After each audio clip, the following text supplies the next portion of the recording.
Olá, gente linda, gente querida, estamos começando mais um episódio do Pode Liderar, o podcast que você ouve e já pode liderar, na presença da esposa querida, que este episódio, excepcionalmente, vai subir para as redes sociais juntamente com o Ampcast, na rede social do Spotify da Juventude. Olha só que legal. Pode Liderar mais Ampcast. Isso mesmo. E qual é a razão deste episódio ser como é? Olha só o que nós preparamos para o nosso acampamento Peregrinos, a caixa de perguntas. Fala aí, pastor, joga na roda a pergunta que sempre quis fazer e nunca teve coragem.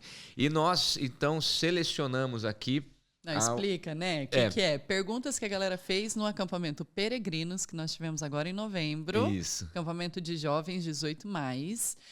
E nós sabemos que existe uma inquietação no coração da juventude, não é isso? É isso. Mas normalmente a galera não tem coragem de fazer as perguntas. Então, de forma anônima, eles fizeram e nós vamos tentar responder. Aliás, acredito que nós vamos ter que fazer 2 episódios, porque tem muita pergunta boa, viu? Então... E ó, a Camila separou, justamente para a gente não ficar repetitivo, ela separou algumas perguntas aqui por tema. Tem muitas perguntas ainda dentro da caixa, então talvez a gente faça mais um episódio. Mas eu mesmo não li as perguntas, então a Cá leu no sentido de preparar e juntar as perguntas correlatas para a gente ganhar tempo. Então vamos lá, fala aí, pastora. Bora. Tem um tema que é predominante aqui, que é sobre relacionamento. Certo. Então eu vou separar namoro e casamento, tá bom? Ótimo. Pra gente poder conversar um pouquinho. Então, vamos lá. O primeiro, acho que a gente pode começar aqui uma fofinha, tá bom? Começar sobre fofinho. Casamento. Vamos começar fofinho. Quais são os principais pilares que um casal que deseja ter Deus como foco do relacionamento deve buscar ou deve ter? Casal, daí casado, nesse caso. Então, Vamos não pensar sei, que sim, tá no né? relacionamento. Tá. Então rapidamente vamos selecionar dois Vamos assuntos. fazer casal casado. Isso. Existe o casal namorado, que está se preparando para o casamento, e aí a gente já responde uma outra pergunta, que é para que namorar? Se é para namorar, é para casar, visando o casamento, né? E a gente vai ter perguntas sobre isso, a gente vai falar sobre isso. Mas quais são os pilares? Isso. Quais os principais pilares que a gente entende? Perfeito. O primeiro deles, sem sombra de dúvida, propósito de Deus. Por que estou casado? Por que sou marido? Por que sou esposa? Essa é a pergunta que a pessoa deve fazer. E fazer tudo para a glória de Deus. Então, Perfeito. Os pilares do casamento: soberania de Deus, propósito de Deus, amor. Agora, falar sobre amor pode ser uma coisa muito subjetiva.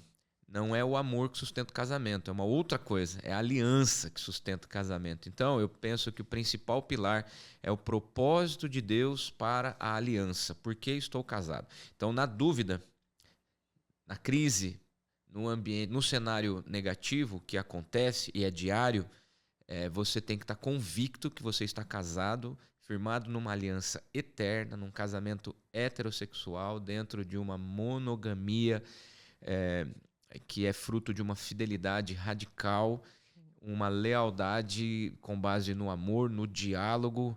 Ou seja, então os pilares talvez seja isso: propósito de Deus, aliança, o amor que vem de Deus. Quanto mais próximo de Deus, mais próximo de um casamento proposital eu vou viver. Legal. Show. Aí, como saber se está na hora ou não de casar? E aí eu vou já pegar, porque são duas, ó. Como saber se está na hora ou não de casar? Quando saber a hora certa de casar? Então aqui já são a mesma pergunta, né? E o que você aconselharia para um casal que planeja casar jovem? Vamos primeiro, se está na hora certa? Bom, como a gente falou agora de propósito, o tempo é propósito de Deus. Show. Deus não pega ninguém de surpresa. Quer dizer, é surpresa para nós, mas não para Ele, né? Então, buscar em Deus o tempo certo é realmente uma prioridade para o casal que quer casar. Então, quais são? De bate-pronto, assim, o que eu penso? O primeiro deles é uma convicção interna. Estou com a pessoa certa? Tem amor, tem paixão, tem fagulha, tem sonho, tem propósito, tem uma missão. Então, uma convicção interna. O segundo aspecto é a confirmação externa. o menino tem que saber se ela quer. É importante. Senão ele tá prontito. Vai casar sozinho? Ele tá prontito, a menina tá prontita, mas o outro não quer, né? Não faz sentido. Então, assim, confirmação externa, os fatores externos que não dependem da pessoa, mas a outra pessoa tá na mesma página. Confirmação externa, família. Os pais dela, os pais dele estão de acordo, os amigos, né, estão admirando, tem paz, porque eu não vou casar por causa dos pais, não vou casar por causa dos amigos, mas essa confirmação ela pode colaborar. Sim, né? Se um pai fala assim, cara, você não está pronto, os amigos falam assim, meu, você não tem dinheiro. Então, tudo isso são sinais. Né? E um terceiro aspecto, conversas esclarecedoras que podem trazer maturidade para a decisão. Legal. Então, convicção interna, confirmação externa e conversas esclarecedoras. Uma coisa interessante que você falou, os amigos podem dizer, você não tem dinheiro, mas tem uma coisa que a gente tem falado muito para os casais, é que dinheiro não pode ser impedimento para a gente cumprir com o propósito inicial de Deus, né? O plano original de Deus, que é a formação de uma família. Então, eu não vou casar porque não tenho dinheiro. E isso não pode ser um impedimento, certo? Perfeito. Até porque nós nos casamos, nós temos 6 anos e meio de diferença, né? E quando a gente casou, a gente não tinha um patrimônio sequer. Tinha uma moto financiada. Como diria, não tinha um gato para puxar pelo rabo. Exatamente. E aí a gente foi morar na casa do seu pai, de graça, ele cedeu gratuitamente. Conjunto Cafezal, Casa Popular. Yes. Né? E com a graça de Deus, hoje a gente conseguiu construir a nossa casinha. Está financiada, mas a gente mora muitíssimo bem com a graça de Deus. Amém. E construímos juntos. Sim. Construímos juntos. Então, assim, este também é um fator de confirmação externa. Porque se eu quero casar, não tenho recursos, então eu preciso dar passos para isso. Uma coisa que é muito comum acontecer hoje são os jovens de 30 anos. Demorar para casar, para ter esse patrimônio. Então, eu quero ter um apartamento, não vou casar enquanto não puder pagar a festa dos sonhos. Então, para lá. Eu vou namorar 10, 11, 12 anos, praticamente viver uma vida de casado. Perfeito. Por causa do patrimônio. Então, se a gente está falando de propósito de Deus e fazer tudo para a glória de Deus, então, como que é isso? Então, eu rompo todas as etapas, eu pulo todas as fases, já vou direto para a vida conjugal sem estar casado, porque eu ainda não tenho apartamento, ou até já tenho apartamento, mas quero fazer a festa dos sonhos. Então, eu creio que o tempo certo para casar é o Kairos, é o tempo de Deus. Eu quero, ela quer, e nós temos paz no coração, e os sinais externos estão nos mostrando que já é hora de viver essa aliança com Deus. Perfeito. Acho que quando a gente entende esse propósito de Deus, entender o propósito de Deus no casamento, né, do tempo certo para casar, é principalmente essa questão. Nós temos com quem casar. Isso já é um bom começo, né? Porque em Gênesis a gente vê que Deus dá alguém para Adão e dá, no caso Eva, dá para Eva alguém. Ou seja, então nós, primeiro de tudo, precisamos ter alguém. Então, qual é o tempo de certo para casar, né? Quando você tem alguém dado por Deus. E a confirmação disso vem no nosso coração. Aí o Espírito que habita dentro de nós traz essa convicção, né? Sobre esse movimento. Então, por exemplo, quando eu comecei a namorar você, lógico, de cara eu não sabia se você seria a pessoa com quem eu casaria. Normal. Mas entrei para um namoro. Sério, pensando, olha, espero que dê certo, né? Porque o meu propósito é casar um dia, ok? Mas eu não entrei sabendo que casaria. Mas quando chegou o momento certo, eu sabia que você tinha sido dado por Deus para mim. E eu então, também. Quando nós decidimos casar, mesmo que as circunstâncias, de repente, ao redor, eu não vou conseguir ter a festa que eu gostaria, mas eu tenho quem Deus me deu, isso traz para mim uma convicção de que é tempo de casar. Eu quero passar o resto da minha vida com essa pessoa, porque eu sei que o meu propósito está sendo cumprido. E aí nós juntamos as missões, né? Porque é isso que a gente fala, que Deus não une pessoas, Deus une propósitos. Então, o propósito que Deus tinha sobre a sua vida era o mesmo que Ele tinha sobre a minha vida. Então, Ele nos une para que esse propósito seja fortalecido. E aí é legal a gente pensar que o casamento é a base para fortalecer a nossa missão como casal, a nossa vida como pessoas. Legal você falar sobre isso, porque tem alguns aspectos da tua missão como esposa que talvez você não alcançaria se não fosse o meu auxílio. Perfeito. E vice-versa. Tem coisas da minha missão, do meu propósito, que eu não atingiria jamais se não fosse o caso de você. Legal. E no nosso casamento, eu vejo isso francamente, assim como nós dois somos pastores, né? Mas eu não tenho dúvida que eu não chegaria até aqui se não fosse o teu auxílio, se não fosse o teu papel de esposa como minha metade. Então você não é apenas um auxílio, você é minha metade. Então metade de tudo que eu construí até hoje no ministério e como marido, como pai agora, né, há 17 anos, né, é uma construção em conjunta, né? A gente vê a mão de Deus, o propósito para nós dois. Exatamente. Então, eu penso que são essas convicções atreladas à convicção, inclusive, de que nós temos quem, né? Uhum. Você brinca muito, você fala assim, olha, você tem o quem, você já tem meio caminho. Claro. Né? O quando... A gente cria. Exatamente, não é? Ótimo. Qual que era a outra? Nesse sentido, vamos lá, né? Falou sobre o que você aconselharia um casal que planeja casar jovem, na casa dos 20 anos. Eu aconselharia, vamos lá, eu vou responder. Eu aconselharia, case mesmo. Melhor casado que viver abrasado. Né? Tá escrito isso. Mas não, eu aconselharia, porque nós casamos jovens, né? Eu estava com 21 anos quando nós nos casamos. Você estava com 26 para 27? Ou 27, já 27. tinha feito. E tem gente que acha que casar jovem é muito ruim, ou é perigoso, ou vai perder de desfrutar das coisas boas da vida. Mas se você tiver essa mentalidade, então você ainda não entendeu o seu propósito diante de Deus. Você não entendeu que o plano de Deus para a sua vida é, de fato, formar uma família. Né? Que é o plano inicial, é Gênesis. Então, nesse sentido, o que eu aconselharia, case mesmo, não importa se você tem 20 anos. Agora, considere os pontos anteriores que a gente colocou.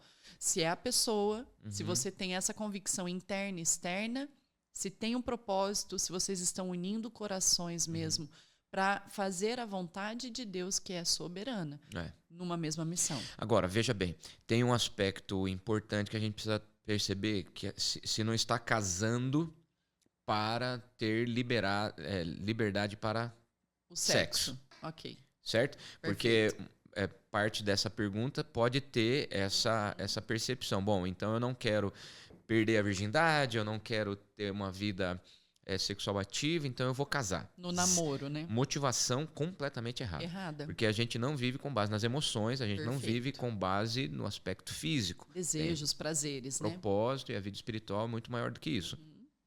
Prova disso, a gente tem ouvido falar de jovens que se casam com contrato pré-nupcial, inclusive de separação total de bens, já prevendo no futuro uma possível separação, como que ficaria o patrimônio diante dos filhos, dos herdeiros e assim por diante. Ou seja, então ele quer casar rápido para ter alguém para partilhar a vida, mas já está prevendo que no futuro vai divorciar e como que vai ser a partilha desses bens conquistados. Ou seja, não casa. Então, não casa.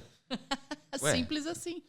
Então, tudo bem. Uma coisa é um cara que já tem filhos, que já tem patrimônio, poder fazer uma proteção num segundo casamento, o cara se divorcia, aí tem um segundo casamento e proteger também o patrimônio para as gerações, é outro caso. Mas o jovem casar pensando no divórcio, né? Outro dia eu fiz um casamento e como a gente sempre faz casamento, a gente toma um cafezinho antes, né, para falar, ajustar a cerimônia, assim por diante. E eu perguntei assim, para vocês, o divórcio é uma opção? A menina evidentemente falou assim, claro que não, casamento para mim é eterno. E o cara falou assim, se for pro bem dos dois, o divórcio é uma opção sim. A menina tomou um susto. Ela, o quê? Ela falou, se você estiver pensando isso, então a gente nem casa. Eu falei, calma, gente, nós estamos uma semana do casamento. Vamos conversar melhor. Vamos mudar um pouco aí, talvez, a perspectiva, né? Eu entendi o que ele quis dizer, né? Até porque no histórico dele, ele tinha divórcio dos pais dele. Então, a gente percebe que para ele foi uma libertação, ver os pais parar de brigar e aquela confusão toda, e os pais viveram melhor separados do que juntos. Mas isso tem que ser exceção, não a regra. Então, o divórcio é uma opção? Sim, a última. É isso. E depois, se for o caso, a gente grava alguma coisa sobre divórcio. Exato. Né? Porque não é esse o caso. Então, assim, o que você aconselharia? Busca em Deus, conversa com os pais, com os pastores, líderes, amigos próximos. Tem um emprego. Lógico. Casar sem trabalhar é brabo, Né? hein, velho? Ah, pelo amor de Deus, né? Né? Tá com 20 anos, tem que estar trabalhando, vai. Tudo bem. Pra poder pensar em casar, né? Lógico que a gente convive com muita gente rica, muita gente pobre também. Uhum, Então, a questão financeira não pode ser determinante. Tem gente exato. que, como nossa Mas história é mesmo. responsabilidade, né? Responsabilidade. A menina tem que ter essa segurança. Eu tô casando com um cara que vai batalhar na vida. Exato. Nossos filhos vão ter alguma segurança no futuro, algum exemplo de um cara trabalhador, né? Ou o cara fica jogando videogame até tarde, acorda tarde, fica o dia inteiro, só quer pensar em academia e Fica dependendo de herança. fica dependendo de pais para ajudar. Então, aliás, essa é uma questão importante. Vamos lá. A Bíblia fala assim que Vamos deixará abrir caixinhas. deixará o homem, Pai e seus mãe. pais, e se unirá à sua esposa. Daqui a pouco a gente fala sobre outro aspecto do unir a sua esposa. Mas deixará pai e mãe.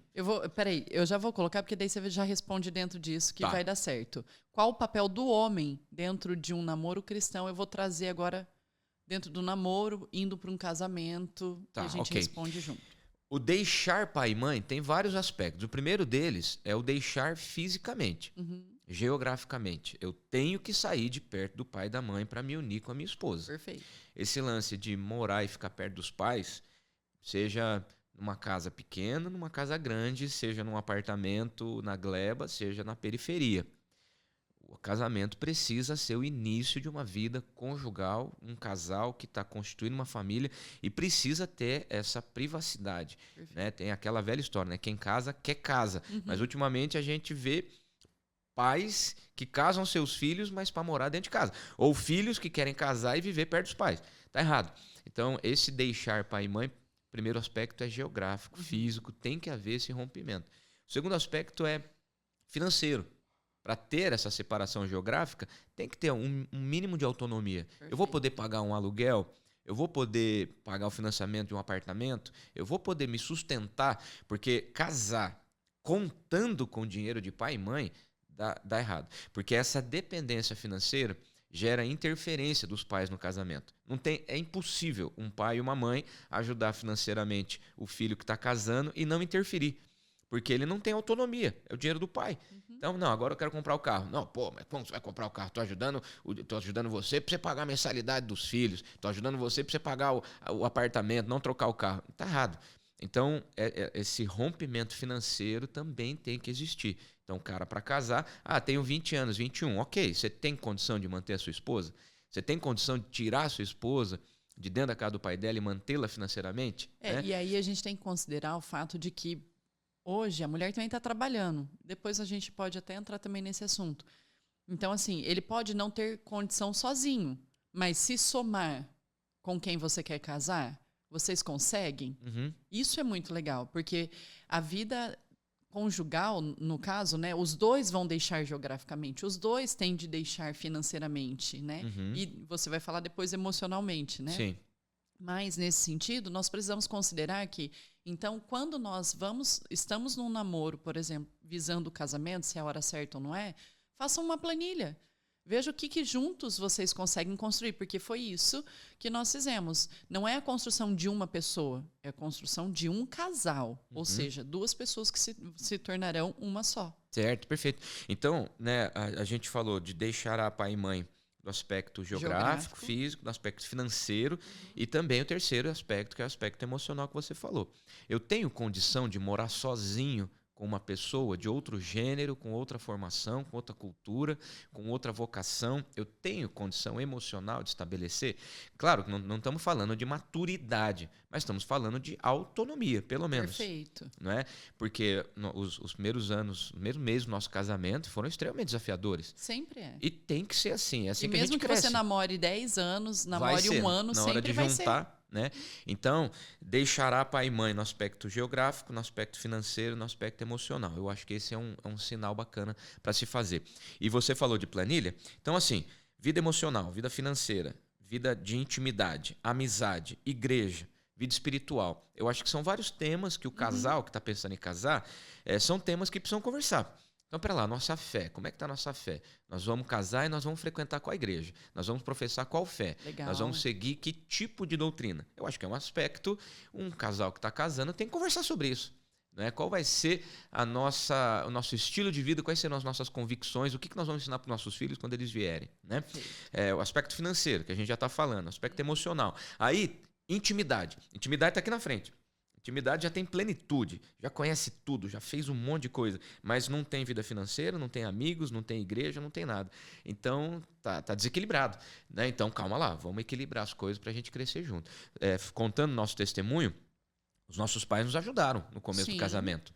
Né? Meu pai praticamente me ajudou na reforma da casa do teu pai, a gente tinha uma graninha, a gente reformou a casa. Perfeito. E o seu pai falou, vocês podem morar um período sem pagar aluguel. Fantástico. Mas depois de 1 ano de casado, 1 ano não, foram 3 anos de casado, a gente foi para Sorocaba, né? E o Dani era pequenininho. Então a gente viu que este auxílio dos pais é fundamental, mas é uma forma, é um impulso. A gente está com vocês. Não é para nos tornar dependentes. Sim, e a gente não se tornou, graças a Deus. A gente pagou o pai, a gente pagou mãe, o meu pai, o teu pai. A gente conseguiu o investimento que a gente fez na casa do teu pai, foi equivalente mais ou menos a um período de aluguel. Perfeito. A gente pagou meu pai na reforma que ele fez em imóveis. Ou seja, é um crescimento. Há o auxílio, mas não é dependência. Né? Então, e qual o papel do homem? Vai lá, no namoro, no casamento. Então, o homem ele tem que ser a imagem de Jesus Cristo. Se a gente for para Efésios, capítulo 5, a gente tem lá uma descrição clara do que o apóstolo Paulo fala do papel do marido, que deve ser uma construção já desde o namoro. Se o homem no namoro não se vê em Efésios 5, no papel do marido, então ele precisa se preparar um pouco mais antes de casar. O papel do homem é proteger sua esposa, ser Cristo na vida da sua esposa. Isso começa no namoro. Começa no namoro, não tenho dúvida. Porque é uma construção. Então, quem que eu sou no namoro? O cara que supre emocionalmente? O cara que trabalha para ela não precisar trabalhar? Eu sou no namoro o cara que planeja tudo? Eu sou no namoro o cara que satisfaz ela sexualmente? Então, não tem nada a ver. Então, assim, é uma construção. O marido ele tem o papel de ser Cristo na vida da igreja, de salvar, de proteger, de santificar, de torná-la pura. Isso tem a ver com respeito a quem a mulher é, mas é também aprender constantemente. A gente estuda, faz faculdade para ser um médico, dentista, advogado. E nem sempre a gente busca conhecimento para ser marido, para ser esposa. Perfeito. E hoje em dia a gente tem que buscar na Bíblia, mas buscar nos recursos também. Tanta palestra, tanto curso, tanta coisa que a gente vê, conversas que a gente pode ter para desenvolver isso. Então o homem ele tem que ser, antes de tudo, um reflexo de Cristo dentro do relacionamento, que começa no namoro e vai para o casamento. Se uma menina quer realmente viver um casamento cristão, um casamento satisfatório, pleno, olhe para o seu homem e veja nele. Ele é Cristo, ele é uma imagem do Cristo. E não é necessariamente a ideia de perfeição, é no mínimo a ideia de integridade, de ser quem é em processo de crescimento e construção junto no relacionamento. E aí, nesse ponto, entra também o papel da mulher, né? No namoro, no casamento. Então, a mulher que olha para o seu marido, por exemplo, ou o seu namorado, ela tem condição de ajudá-lo a ser como Cristo. E eu entendo que essa é a nossa missão. Como mulher, né? Então, dentro do meu namoro, como que eu ajudo o meu namorado a ser mais parecido com Cristo? Sendo a noiva, que é descrita ali, né? Então, a mulher que é submissa, essa mulher que também que consta ali em Efésios 5, ela tem esse papel de ser a auxiliadora, de ser a pessoa que está ao lado, que dá amparo, que acolhe, que ama, que cuida, que é submissa no sentido de estar sob a mesma missão, que hoje em dia é tanta confusão, né? O feminismo imagina ser submisso. Gente, vamos estudar, vamos entender direito o que está escrito lá, né? Antes da gente atacar, porque tem tanta gente que fala mal da Bíblia nesse sentido, a Bíblia é machista. Não, a Bíblia não é machista. A gente precisa saber entender o contexto histórico dela e trazer hoje para a nossa realidade mesmo, né? Claro. Então, o que é ser submisso? Primeiro de tudo é descobrir o que é ser submisso.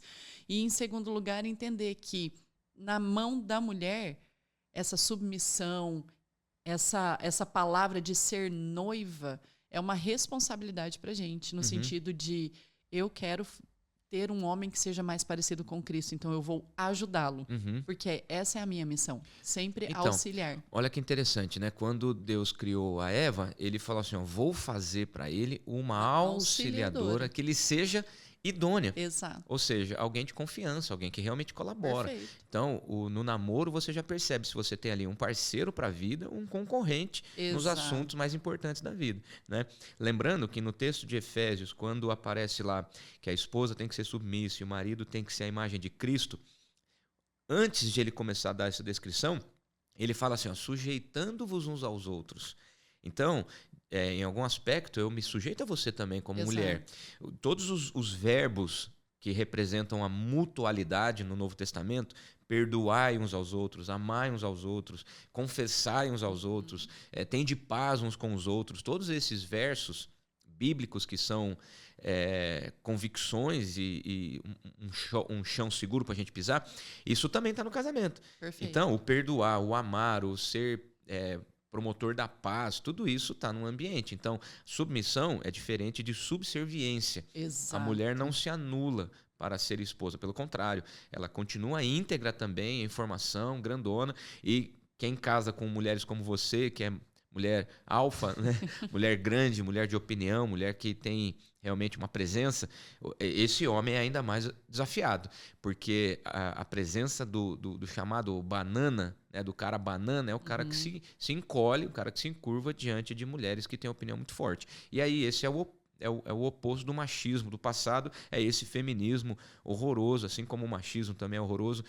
Todos esses extremos prejudicam muito a relação. Então, o que nós temos ali é um homem que representa Cristo, a mulher que representa a igreja, e ambos são uma unidade complementar que constrói um ambiente seguro para os filhos no futuro. Perfeito. Maravilha, Aí... olha o grande Wender Feijó chegando, invadindo o estúdio neste momento, na companhia do Matheus. Fantástico estar com vocês aqui. Maravilhoso, o Wender gente. ia amar ser o nosso host hoje. Eu podia verdade. ter chamado ele para ser o host. Eu acho que a gente tinha que ter chamado o Wender hoje. Só pergunta picante. Vai lá, o Wender. Olha, dá uma olhada nisso aqui, ó. Vai. Vamos lá. Aqui, gente, nós nem começamos, nem aquecemos, já é 11 horas. Já é 11. Vamos ter que dar aquela segurada. Vamos lá, vou tentar. Como saber quem é a pessoa certa para me relacionar, como me aproximar dessa pessoa de forma certa como mulher? Vamos lá, gente. Eu acho que dentro de tudo que nós falamos, nós respondemos isso, né?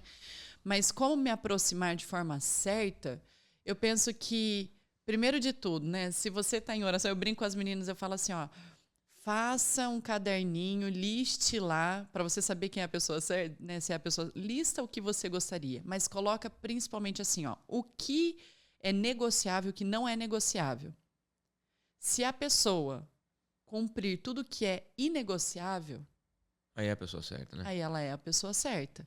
Nesse sentido, você vai orar para Deus e te dando oportunidades, né? Eu falo, a gente não pode, gente, ficar sentado orando e falando para Deus, Deus, faz a pessoa vir. Ele pode fazer, claro que pode, né? Tem que orar com o olho fechado e o outro aberto. Lógico, gente, pelo amor de Deus, né? E tacar umas pedrinhas aqui ali. Exato, porque as pessoas hoje acham que a gente não tem condição, né? Tipo, não, eu sou crente, eu vou ficar esperando.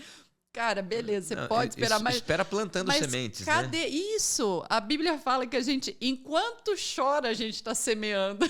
Então, bora semear, né? Ó, um exemplo, sem citar nomes, né? Mas algum tempo atrás a gente fez um casamento, nós dois, e foi muito interessante que a menina disse assim, antes de conhecer o noivo, ela fez uma lista, e ele tinha absolutamente tudo que ela tinha escrito lá na adolescência, antes de conhecer ele. Tinha que ser ele. Só que tinha um aspecto, que era ele ser cristão. Ela, negociável. Né? Ele falou, precisa amar Cristo mais do que a mim. E no processo do namoro, antes do casamento, ele confessou Jesus seu Senhor, foi batizado, foi uma cerimônia linda. E nos votos que ela fez para ele, ela colocou isso. Você é o homem dos meus sonhos, e aquilo que faltava, Deus nos permitiu viver, que é você amar Cristo mais do que a mim. Fantástico, um dos votos mais lindos que eu já vi. Uma noiva falou assim, ó, eu estou feliz em casar com você porque você é o cara perfeito para mim, principalmente porque você ama Cristo mais do que a mim. Exato. Então, realmente, quem ama Cristo mais do que a si mesmo, mais do que a esposa, seguramente vai ser um bom esposo. E aí, né, como se aproximar dessa pessoa de forma certa? Primeiro, mulherada, vamos tomar cuidado. Vestimenta não atrai homem. Não é isso. Ovelhinha sem pelo na internet, né? Dá uma Isso, confusão. não dá certo. Então, assim, às vezes a gente tenta atrair por conta do corpo, né? A mulherada. Não é esse o caminho, porque você vai ter a pessoa ao seu lado pelo que ela é, pelo caráter dela. Não porque ela te achou bonita, gostosa, entende? Então, assim, esse não é um caminho. Começa por aí. Segundo, como se aproximar? Seja amigo. A melhor forma de você se aproximar de alguém com quem você vai casar, né, ou que você planeja casar, está sonhando, está apaixonado, é sendo amigo, porque a amizade é fundamental num relacionamento, tanto no namoro quanto no casamento, porque senão a gente não consegue sentar e fazer a lista, né, de onde estamos como casal depois.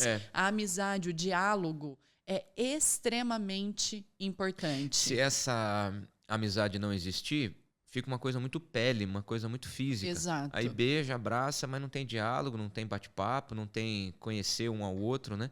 Vai fazer falta lá na frente. Não, e daí isso de isso de só pele leva a gente para o ambiente do sexo, né? E nós não vamos namorar para fazer sexo, nós não vamos casar para fazer sexo.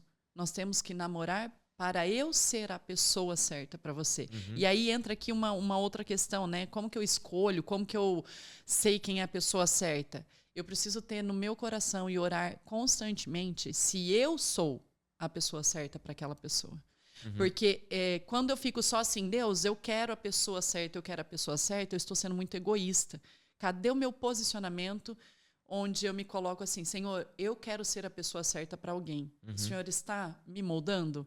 Legal. Porque relacionamento é moldar. Não é buscar a pessoa certa, é se tornar a pessoa certa, Exatamente. né? Dentro disso é muito interessante porque quando a Bíblia fala lá em Gênesis, né? Unirá a sua esposa. Então deixará o homem pai e mãe e se unirá à sua esposa. Então quer dizer que eu tenho uma esposa que Deus determina. Então quer dizer que se na minha adolescência, juventude, eu namoro com um monte, tenho sexo com todas, então eu estou fazendo isso com a esposa de outro. Exatamente. O que é triste. Ups. Então, tudo bem, cada um tem a sua história, tá liberado, mas esse negócio de liberar geral é muito perigoso, porque lá na frente a gente pode olhar para trás com arrependimentos e alguns arrependimentos irreversíveis, né? Algumas coisas que não tem como voltar atrás, né? São só dor e trauma, né? Então é uma construção, Deus precisa estar no centro das nossas escolhas, inclusive no namoro, casamento. É isso. Então, eu acho que a questão da aproximação começa pela amizade. E aí joga as pedrinhas, né? Enquanto tá amigo, vai jogando umas pedrinhas, vai dando umas indiretas, mulherada. Similaridades, né? As afinidades. Nós também podemos amigos demonstrar comum, que gostamos, né? Não há problema nenhum nisso. Enfim, vamos lá. Por que na Bíblia não fala sobre namoro? E como basear meu relacionamento nos propósitos do Senhor? Eu acho que essa do propósito já está respondida. Que a gente a Bíblia não fala de muita coisa. A Bíblia não fala de tatuagem, não fala de internet, não fala de inteligência artificial. Ficou aí uma pergunta, hein? Não fala sobre namoro. A Bíblia não fala de muitas coisas, mas fala dos princípios que regem essas nossas escolhas no dia a dia. Então, acho que a gente já falou sobre isso. E lá no Acampa também a gente falou um pouquinho, né? Sobre essa questão propriamente dita. Então, como largar o sexo no namoro sem deixar o namorado? É descobrindo o propósito do sexo. Não é só procriação, né? O sexo é feito por Deus, portanto, algo bom, algo prazeroso, algo satisfatório, e que a plenitude do sexo ela só é nesse ambiente de total confiança. Qual é o ambiente de total confiança? O casamento. Matrimônio, heterossexual, monogâmico, eterno, feito em aliança com Cristo. Então, o sexo hoje na nossa sociedade está muito banalizado pelas canções, pelas vestimentas, pela internet, pela exposição, pelas redes sociais, pornografia. E aí a gente tem uma banalização do sexo. O sexo não foi criado apenas para satisfação física do homem e da mulher. Então, é como a gente falou daquela listinha, se no namoro o sexo já está completo, ou seja, a gente já fez tudo um com o outro, nas quatro paredes vale tudo, até porque os meus pais deixam, eu durmo na casa do meu namorado dorme na minha casa, os pais estão tudo bem, pera lá. quem que está tudo bem? Eu, você, os nossos pais, ou tem que estar tudo bem para Cristo em primeiro lugar? Então, se a vida sexual já está plena, como é que está a finança, como é que está a emoção, como é que está os amigos, como é que está a fé? Né? Então, se o sexo já está lá 100%, então significa que está meio desigual, está meio descompensado, meio desequilibrado. Então, tem que rever qual é o papel do sexo para o ser humano. Perfeito. Para ele poder ter um equilíbrio em todas as áreas da vida. Eu diria que o sexo fora do casamento, ele é uma depravação. Ele me machuca, ele te machuca, porque ele não foi feito para aquele ambiente. O sexo, ele é entrega. É a total entrega, dependência. Né? E quando a gente se entrega no namoro dessa forma, a gente está corrompendo, adulterando exatamente o sentido do sexo que Deus fez, que é perfeito, é puro, é maravilhoso, lindo, é tudo de bom. Não é só para a procriação, exatamente isso. Mas a gente adultera o sentido do sexo, porque a gente acha que ele tem que estar aqui, quando na verdade ele não tem de estar no namoro, ele tem que estar, ele foi feito para. Então por que a gente vai trazer para um momento antes, né? Veja, eu vejo assim, ó, a plenitude no sexo, ela não está relacionada com a satisfação física, porque é relativamente simples a satisfação física. A plenitude do sexo está na construção de um ambiente de intimidade e um ambiente de respeito e um ambiente de diálogo, de confiança. Perfeito. Que o namoro não proporciona isso. Né? Você não é íntimo o suficiente para saber os defeitos. Então é fácil você ir para um motel, arrancar a roupa e depois largar a mulher na casa dela. E amanhã, quando você vai pegar, ela tá cheirosa de novo, tá bonita e pronta para o abate de novo. Né? Quero ver você acordar com essa mulher, vê-la descabelada, vê-la, né, ali com roupas não de sair, não necessariamente perfumada, camiseta maquiada. De vereador? Camiseta da Dilma. Deixa quieto, né? Não pode existir, né? Invista. Aliás, o namoro você pode começar investindo em enxoval, comprar pijaminha bonita, sensual. Isso. Muito Mas bom. nesse sentido, a questão é que a gente precisa recolocar mesmo a questão do sexo, né? O papel do sexo, não sei se seria a expressão correta, mas é justamente o sexo, ele conota essa entrega sem máscara, né? É para trazer para a gente esse ambiente. O que nós fizemos foi, eu não tiro as minhas máscaras para você, emocionalmente eu não te conto tudo, então eu tiro minha roupa que é mais fácil. Tirar a roupa é mais fácil do que desnudar a alma, né? Exatamente. Então a gente precisa entender isso. E daí não perder o namorado nesse sentido é parte do diálogo. E tem de um detalhe, sentar né, e amor? colocar algumas convicções, Nós já de passamos. trazer diálogos para... Só um pouquinho. Trazer o diálogo pro namoro de coração aberto. Olha, nós estamos fazendo, mas isso está me machucando porque eu estou entendendo que não é... O lugar do sexo não é aqui.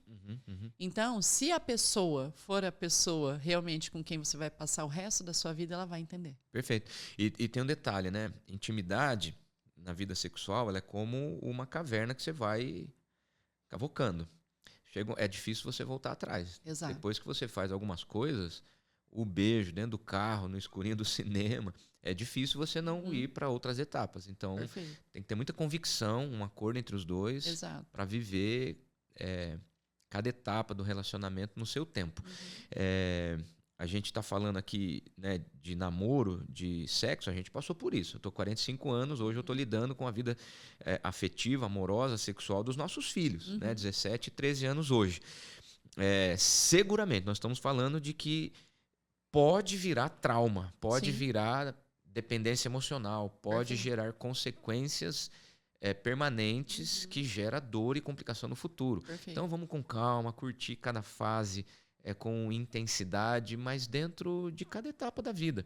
Adolescência é adolescência, juventude é juventude, vida conjugal é o início da vida adulta, da fase adulta, onde você está construindo uma família, um ambiente para educar filhos. Então, cada fase tem que ser feita com cautela. Maturidade. Uma menina de 14, 15 anos, com todo respeito a quem já namorou nessa fase, mas não tem maturidade. Perfeito. Um menino de 14, 15 anos que está vivendo o hormônio, a puberdade, ele vai olhar para a menina e vai pensar nas partes dela. É impossível o beijo não avançar para um toque. Então, tem é maturidade? fisiológico, gente. Tem e tá tudo maturidade, bem, né? É. Ah, é pecado eu estar sentindo? Não, não é pecado você estar sentindo. Seu corpo foi feito para isso, É. porque no casamento você vai precisar disso. Uhum. Então, não é pecado você sentir, agora é pecado o que você faz com o que você sente. Exato. E um detalhe, o moleque que não consegue frear suas emoções na adolescência e mantém isso até a juventude, pode ser que ele já esteja casado, mas não consiga frear suas emoções com relação a outras mulheres. Perfeito. É o início da vida do adultério, da pornografia, Sim. que ele não consegue se controlar. Por isso que o namoro perigo, ele se é um torna uma caminhão ladeira responsabilidade abaixo, pra sem freio. gente, né? É. O namoro a gente entende que é só, é um test drive? Não. É o início de um Esse drive é bom.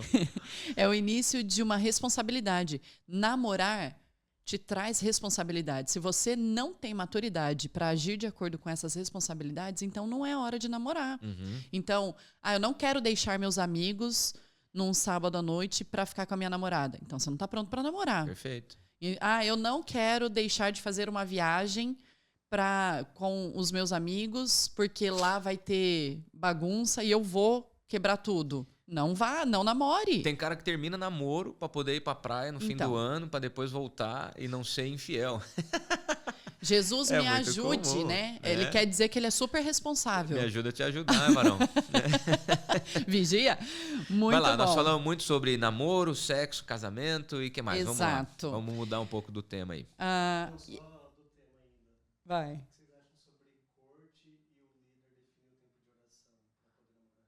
Não.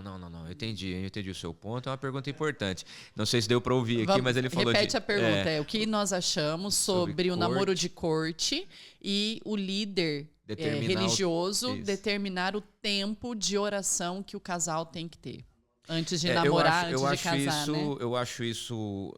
Primeiro, a corte. Eu acho que a corte ela precisa ser um acordo entre as duas partes. Perfeito. O menino e a menina, o homem e a mulher. Até porque o próprio nome fala, corte. Na corte o que você tem? Você tem gentileza, você tem amizade, você tem diálogo, você tem preparo, você tem conhecimento. Não precisa ser necessariamente todas as etapas juntas, né? Beija, namora e faz sexo. Não. Corte é um preparo. É um preparo para o namoro. Agora, uma interferência externa precisa ser da família em primeiro lugar, do pai e da mãe. Exatamente. Não do Ponto pastor final. e da pastora. Aí alguém fala assim, mas aquele jovem, os pais têm a vida arrebentada, não são padrão, certo? Mas a Bíblia ainda ensina a honrar pai sobre e mãe, honra do pai e da mãe. independente de quem ele seja. O líder religioso, pastor, líder de célula e assim por diante, ele precisa dar suporte com bons conselhos, com auxílio, com amizade, com presença, com esclarecimento, com chorar junto, rir junto e viver o dia bom e o dia mal, mas não determinar. Eu acho que é um abuso determinar. O terceiro, o líder, falar, vocês têm que orar tanto tempo para depois namorar por tanto tempo e depois vir a casar. Eu acho um abuso, eu acho um exagero esse nível de interferência. É perigoso, né? Porque a gente torna as pessoas dependentes de uma decisão pastoral. E aí, se você toma uma decisão pela pessoa, e agora falando como pastores, né? Se a gente toma uma decisão pela pessoa e dá errado, aí a gente vai pôr a culpa na pessoa? Não, ela vai falar, foi o pastor quem me deu. Cara, é comum isso acontecer, Isso meu é amor. responsabilidade. Por isso que nós estamos falando que o namoro é o lugar de responsabilidade. Então, se a pessoa precisa de alguém determinando para ela quanto tempo ela vai orar, ela não está pronta para namorar. Perfeito. É a responsabilidade dela, é o compromisso dela. Porque, mas Deus não está falando comigo. Não, você não está ouvindo Deus. Porque Deus fala o tempo todo. A gente fala, né? Que Deus nunca está em silêncio para quem lê a Bíblia todos os dias.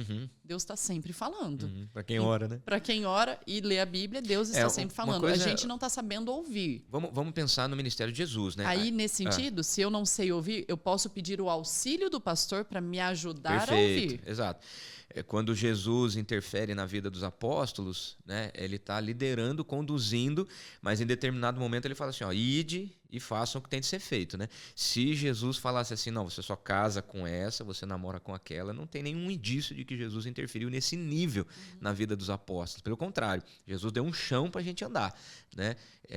Ele mesmo não ordenou que os discípulos fizessem isso, aquilo, com relação à vocação e casamento. Então, a gente anda com base nos princípios e aplica nas áreas da vida. Eu vou fazer o seguinte, ó. Nós vamos responder mais uma pergunta e daí nós vamos encerrar. Até porque você juntou as perguntas, foram várias, e a Isso. gente deixou esse bloco separado para namoro, relacionamento, casamento, assim por diante, sexo, a gente falou bastante. Então, eu vou finalizar com uma pergunta polêmica, tá? Mas que não é tão polêmica assim. Muitas vezes é falta de entendimento mesmo. Tá, manda. Tá bom? E aí fica para um próximo episódio mais perguntas. Mais perguntas, ok. Tá bom? Então vamos lá. São 2 perguntas que as duas combinam no mesmo lugar. Qual a relevância ou perigo de se relacionar em julgo desigual? Tá? Qual nossa posição em relação a relacionamentos amorosos entre evangélicos, católicos, ateus, agnósticos, enfim. Então é a mesma pergunta, concorda? É a mesma pergunta e ainda dentro desse ambiente de relacionamento, namoro, exato. Tal. Ok. Vou finalizar esse episódio, acho que a gente pode fechar com relacionamentos, principalmente respondendo a essa questão, tá bom? Então, ó, vamos lá. Jesus, ele fala assim, ó, vinde a mim, todos vocês que estão cansados, sobrecarregados, eu vos aliviarei. E aprendam comigo, porque o meu fardo é leve, meu jugo é suave.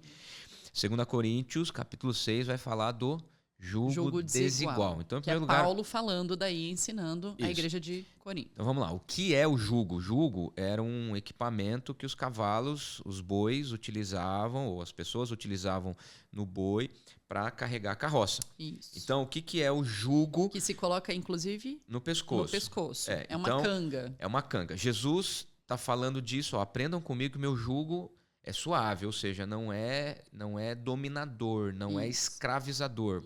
Né? E não machuca, é leve, é suave. Então você imagina 2 bois carregando uma carroça com um jugo desigual.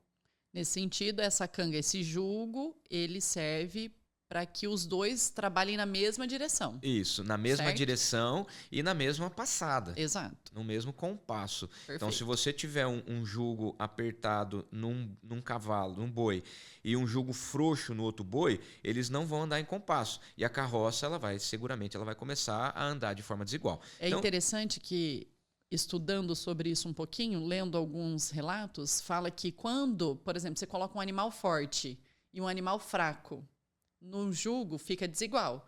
E o que acontece? Eles começam a andar em círculos. Eles não chegam em lugar nenhum. E isso é usado para arar a terra. E quando você ara a terra, você não quer arar ela em círculo. Você quer arar ela de forma contínua, reta, equilibrada. Linha, isso, né? É importante falar sobre isso. Imagina um boi experiente, grande e um novilho. Isso. Né, carregando a carroça, vai andar em círculo. Então, quando essa pergunta surge no ambiente de relacionamento, ela precisa, na verdade, ter por base essas 2 explicações. De Jesus oferecendo o jugo que é dele, que é leve, que não causa domínio, e também a coisa prática, que é equilíbrio e andar na mesma passada, na mesma direção. Então, é muito comum a gente falar assim, o católico e o evangélico é jugo desigual. Sim e não. Não necessariamente. Porque é possível 2 cristãos de confissões diferentes viver um casamento extremamente harmonioso. E Paulo, aqui no contexto de Coríntios, que a gente usa esse texto para isso, mas ele não está falando de relacionamentos. Olha só que interessante. Não tem nada a ver com casamento, namoro, nada. Absolutamente nada, tá bom? Nós então podemos é uma expressão tirada do contexto. Exato. E aí a gente fala, né? Todo texto tirado do contexto é pretexto. Mas a questão aqui que Paulo está trazendo é porque haviam falsos profetas, haviam falsos apóstolos que estavam surgindo no meio da igreja, e o povo estava indo na direção desses ensinos, e estavam se tornando pagãos. Então isso é o jugo desigual. Eles ficavam andando em círculos, quando na verdade eles já conheciam a palavra, mas começaram a dar ouvidos para falsos mestres e profetas. Exatamente. Então, esclarecido esse aspecto, vamos então de forma prática, né? Então, quem pergunta isso normalmente é um evangélico apaixonado por uma católica, ou vice-versa. Ou até um ateu. Um ateu, agnóstico, então, ou seja, pessoas que não são até da mesma igreja, da mesma confissão, da mesma doutrina. Exato. Você estar ligado a uma pessoa completamente diferente de você. Isso. Então, vamos lá. Não é correto utilizar o texto bíblico como base para a expressão no relacionamento. Mas explica. O jugo desigual, então, significa, dentro desse contexto, andar de forma descompassada. Isso. Andar de forma, Exato. cada um numa direção, cada um fazendo uma coisa. Obviamente que não só o aspecto religioso e doutrinário, mas muitos outros aspectos. Cultura, finanças, educação, família, tudo isso influencia. E tudo isso pode ser jugo desigual. Exatamente. Né? Então Nós não é podemos pegar e usar necessariamente só a para uma confissão coisa. religiosa. Agora, se você quer andar numa direção, se você quer constituir uma família em equilíbrio e não negociar algumas coisas que são para você, para a pessoa inegociável, então você tem que olhar o futuro. Então você pega um evangélico e um ateu, você pega um católico e um agnóstico, você pega um cristão e um espírita, né, um muçulmano. No longo prazo, vai ser sustentável essa relação? Você vai ter que abrir mão de muitas coisas. Por exemplo, né, a gente acompanha alguns jovens que se casam evangélico com católico, né, e a gente percebe que lá na frente começam a surgir algumas crises, porque alguém vai ter que abrir mão. No domingo você vai para qual igreja? No domingo você vai ouvir que tipo de liderança, que tipo de conteúdo bíblico, que tipo de corrente teológica doutrinária você vai ouvir e seguir na sua vida, né? Que é a base para o nosso crescimento espiritual, é você ter uma coerência doutrinária. E com isso eu não estou dizendo qual está certo, qual está errado, que igreja é certa ou errada. Eu estou dizendo que é no mínimo importante você ter uma coerência doutrinária. Exato.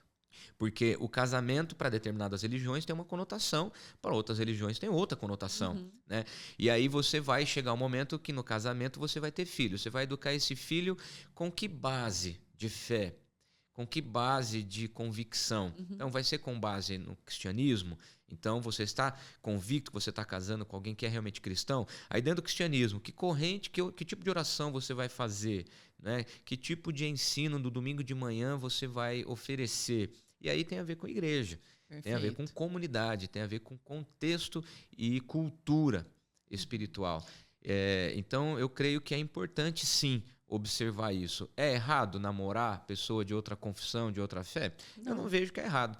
Não está escrito na Bíblia. Exato. Isso não está escrito na Bíblia. Então, é pecado namorar? Não é pecado. Não é pecado. Só que o que você precisa entender, o que nós precisamos entender é que no jugo desigual, eu preciso entender se eu vou ser a pessoa que não vai estar perdendo seus princípios e os seus valores.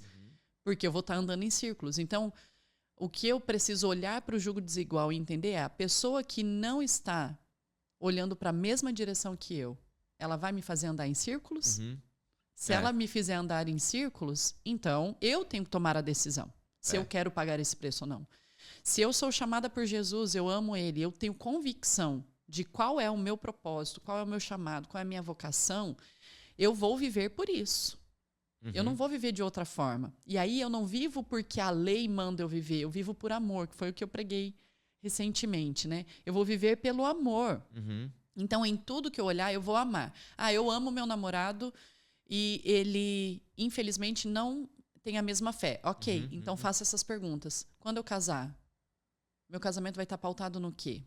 Você quer abrir mão disso? E daí entra aquela listinha que eu falei do que é negociável e que é Perfeito. Inegociável. Né? E até depois, assim, claro que a fé não depende de uma igreja local. Mas um crente sem igreja, a gente fala que é um soldado sem exército. Exatamente. É na comunidade que você... Está vulnerável. É na comunidade que você acaba tendo base para crescimento espiritual, para dividir lutas e ter pessoas, parceiros, amigos para a vida. Existem igrejas, inclusive entre as evangélicas, que são extremamente dominadoras, com lideranças extremamente dominadoras. Perfeito. A gente estava falando off aqui da cobertura espiritual, né, da exigência que alguns líderes oferecem diante do comportamento e da regulação de decisões de pessoas. E tem outras igrejas que são extremamente tranquilas com relação a esse cuidado que determina comportamento.